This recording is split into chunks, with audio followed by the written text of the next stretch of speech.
our batteries are likely fried. I charged them yesterday, maybe not the full charge, but they were up to, you know, 13, 14 volts. They were dead again today, so down to 7 volts.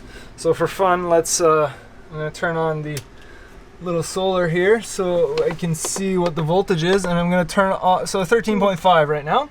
And I'm going to disconnect the shore charger, and we're gonna watch and see just how fast it drops. 11.6, 11.3. So I mean 11.1 is already dead, like well past dead. So the fact that as soon as I take off the charge, it drops well below that, those batteries are completely finished.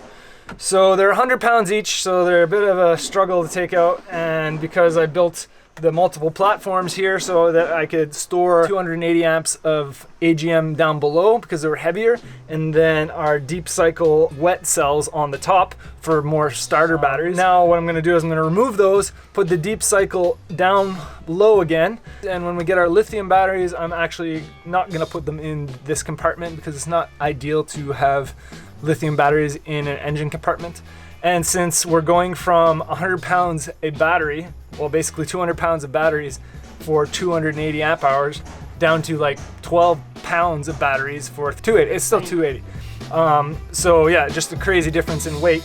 I can put it anywhere in the boat and it won't really be an issue.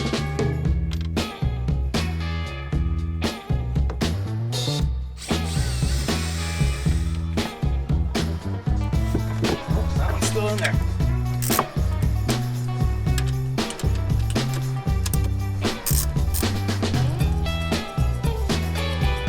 So you can see there is a little bit of corrosion that built up on the part that was right up against the battery terminal.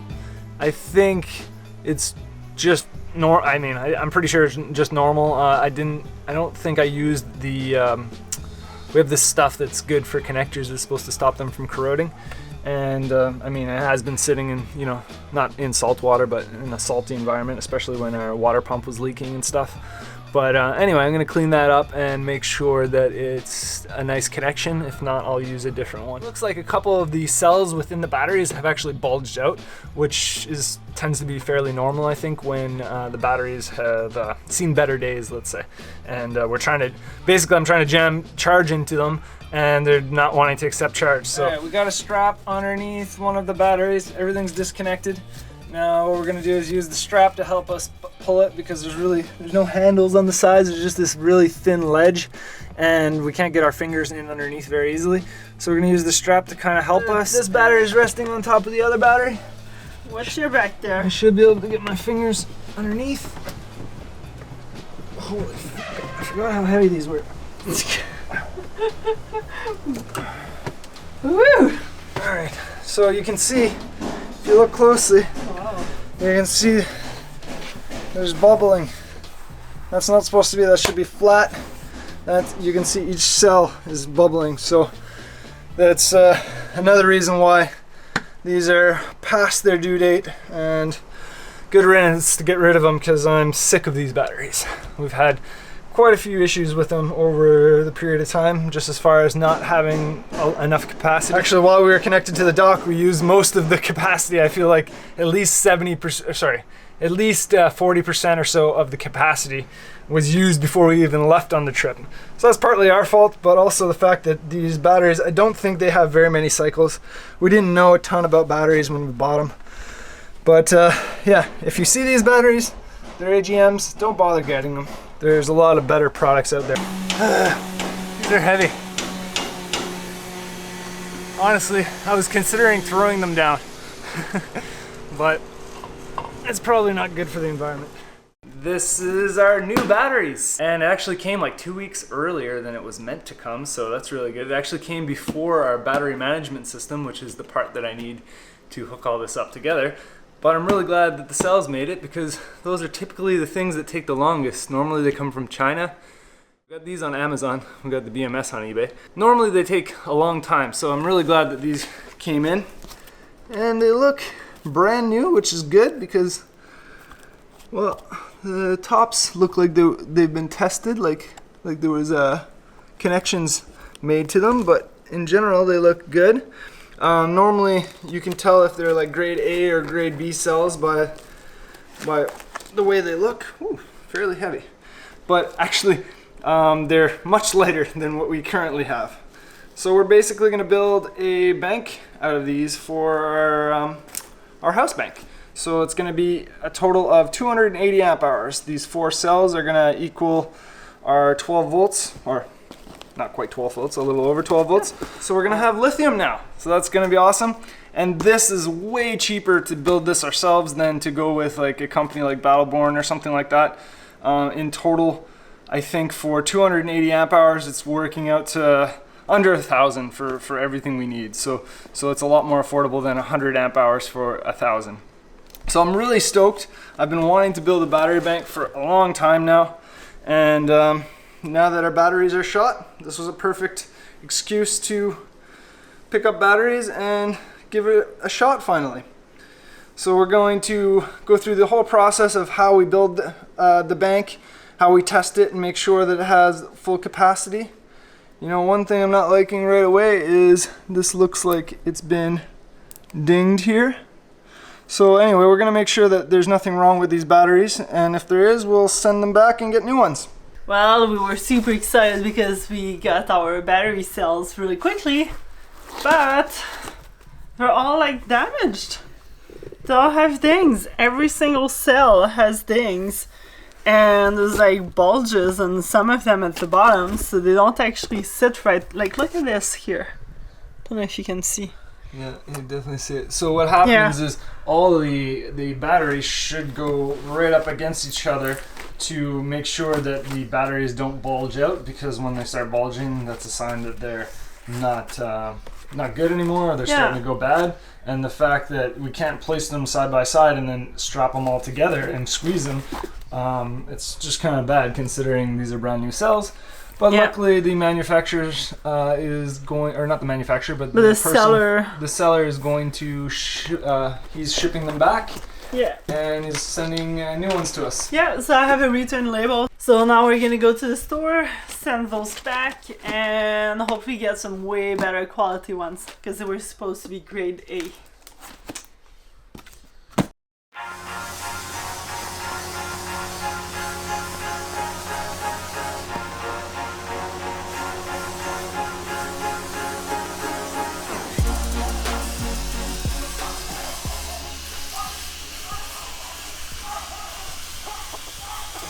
Our Dingy David bolts are like super corroded. I tried to remove them and they just fall apart. And they were stainless steel, so we're gonna cut them off. It's supposed to be stainless steel. Starting to wonder if they actually were, but oh well.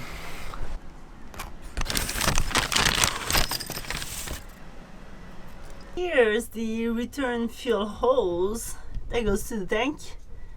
And when we were rebuilding our engine, we noticed that it was a little cracked, so we cut it, but that's pretty much the max length of it, and it's a little cracked also on the other side, so now I got a new one that I'm gonna replace with. Mission successful! That was the last fuel hose to replace, because we couldn't find it last time, didn't have it, so we never did. Just made do with our cracked little hose. It wasn't really leaking, it was just really old. Whew. Nope. It's on there good. I'm gonna spray it with some WD-40. Let the WD-40 set in a little bit, because I really don't want to strip these nuts and make our life even harder. So we'll let WD-40 sit for, I don't know, a half hour or so before we come back.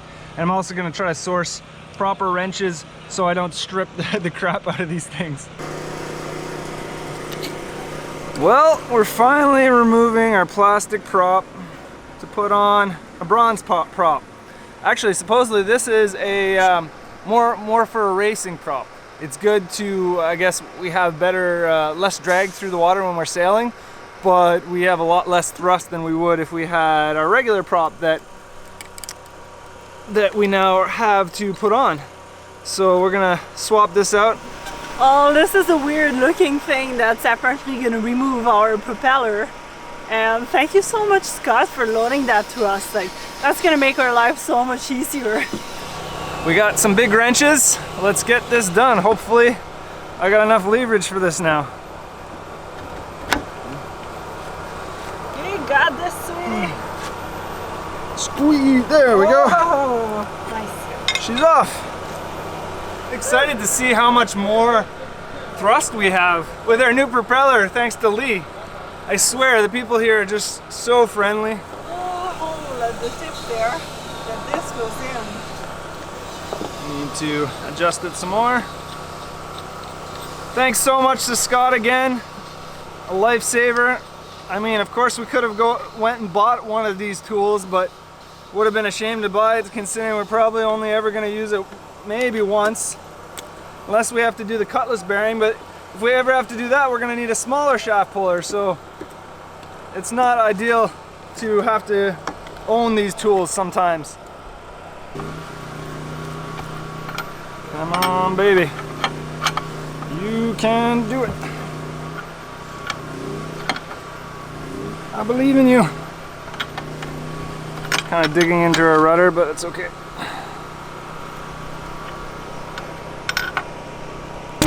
There we go.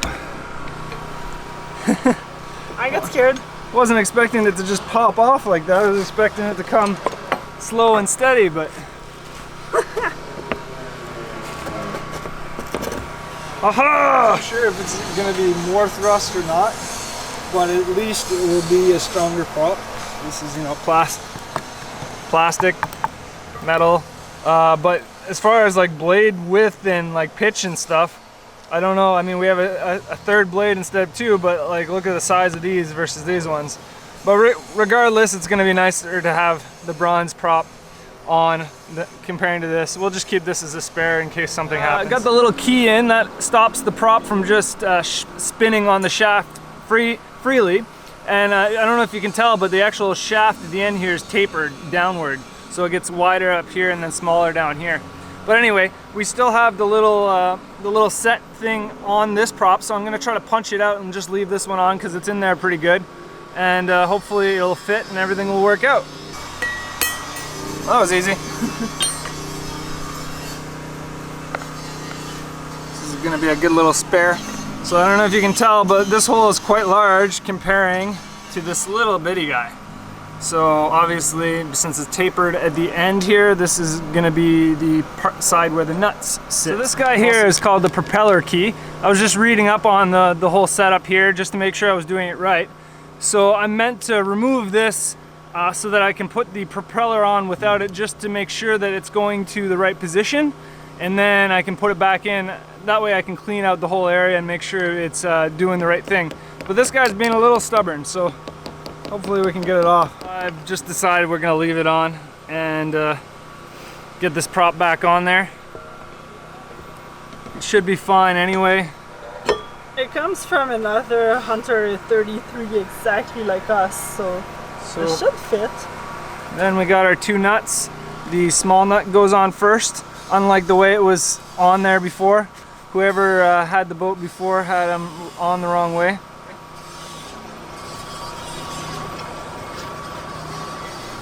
Go. Give it a few turns. All right. Make sure to get it nice and tight. I'd say that's good. It's roughly where it was.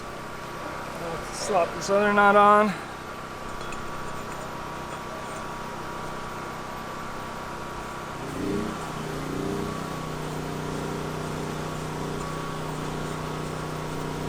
Let's get this nice and tight now.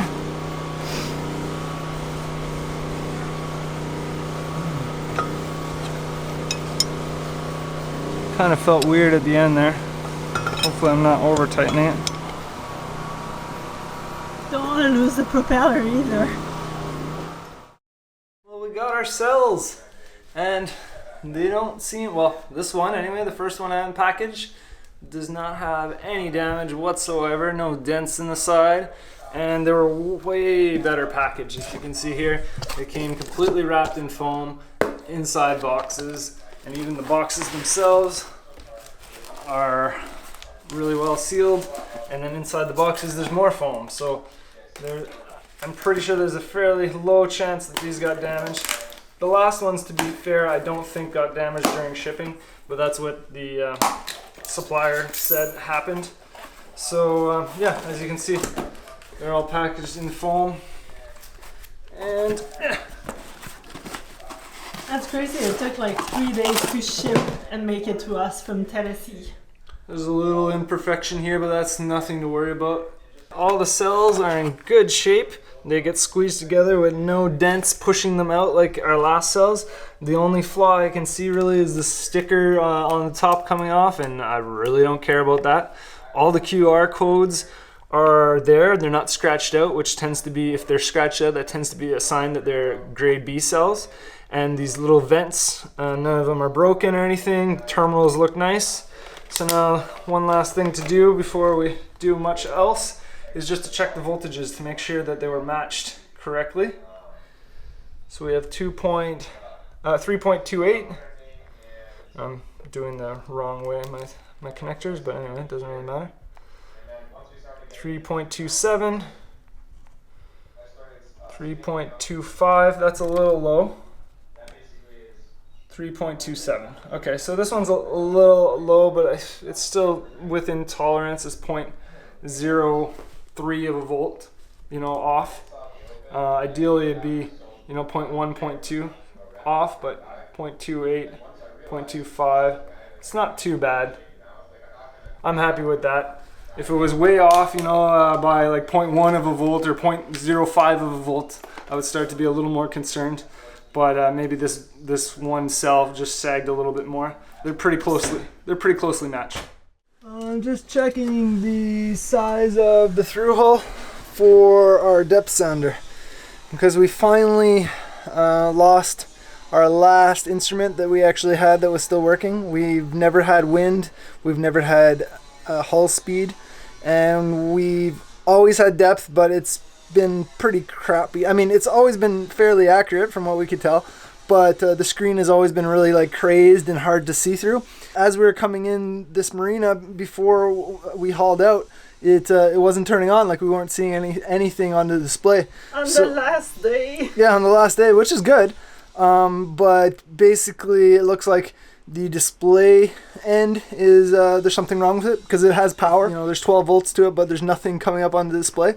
So my thought is this transducer is fine, but when we get the new one, it's likely that this transducer won't work. So I think we're gonna get like the cheapest thing we could find, which is like a Hawkeye transducer slash display, and for about $120 or so, we should be able to get both of them.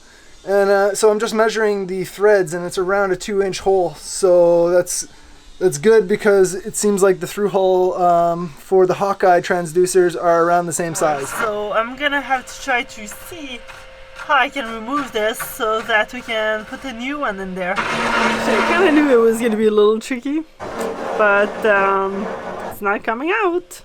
It's not even moving whatsoever. The nut was being a little bit of a pain, but we got it off using this guy. It was supposed to only be hand tight. It was much more than that. Now I'm going to cut the wire. I'm going to use this wire to pull the other one through when we get the new one in the next couple days. And now I should be able to use the wrench to turn the base a little bit and get it loose. It's a tough one. Alright, I might go on the underside and try to pry at it a little bit with some screwdrivers. But yeah, we're going to get this out. Even if we have to break it to get it out, it doesn't really matter. Just kind of releasing it along the edge, making sure there's no 5200 in between, making it hard to pull out.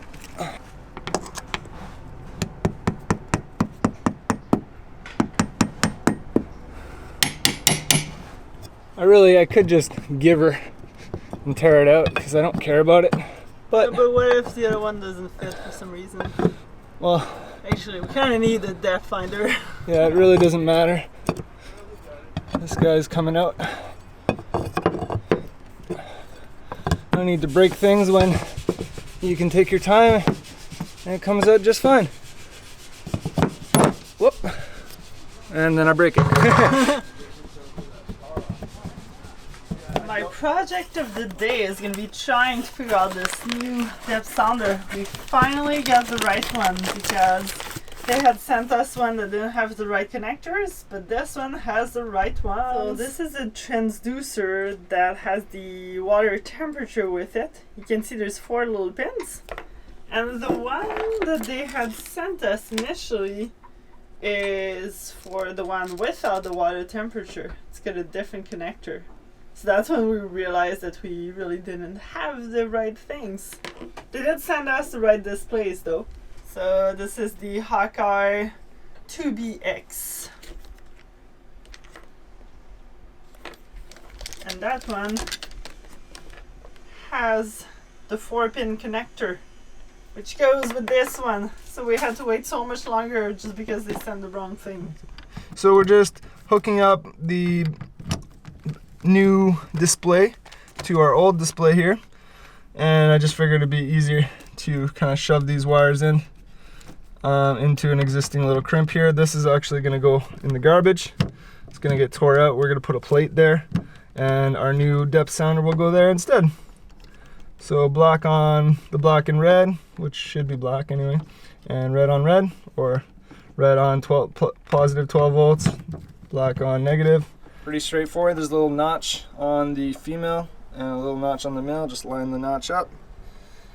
Connector. Once I get it. Straightforward, right? It's straightforward if you get it in. I don't know if you have troubles with getting things in, but I know I do. There we go. Push this all the way in. It's probably enough for a test, and then I think, yeah, there's a little knob or something, I believe. Yeah, this little thing comes down and over to seal it all up. But for now, let's see. I'll take off the little plastic. The 600 feet? Yeah, it's so... Actually, it goes to 200, isn't it? Yeah, it only goes to 200, but they want to market it as if it goes to 600, it seems, by putting a sticker on it. False advertisement. Alright, depth. Alright, it's yelling at us. So it doesn't look like we're getting any depth. Maybe it's because my plug isn't plugged in all the way. Might have to do a little research. I've heard people testing them with like water bags and stuff. Maybe it's the fact that it only works in the water. Apparently depth transducers do not work out of water, which is why we are not getting any reading. So I just filled up a big bucket of water and we're going to do some testing. Hopefully that works out, because I really want to make sure it works before we launch, so that we don't have to haul out again and change the whole thing. So that's gonna work. I can hear the ticking, the waves. Still not seeing any depth though. Alright, hooking up to the battery. It's gonna beep.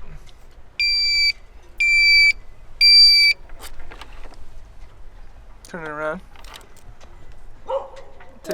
Seems like it takes a minute to actually pick up. No. 2.6. 2.7. So now try pushing up and down, see what happens. You also have water temperature. That's actually the air right now.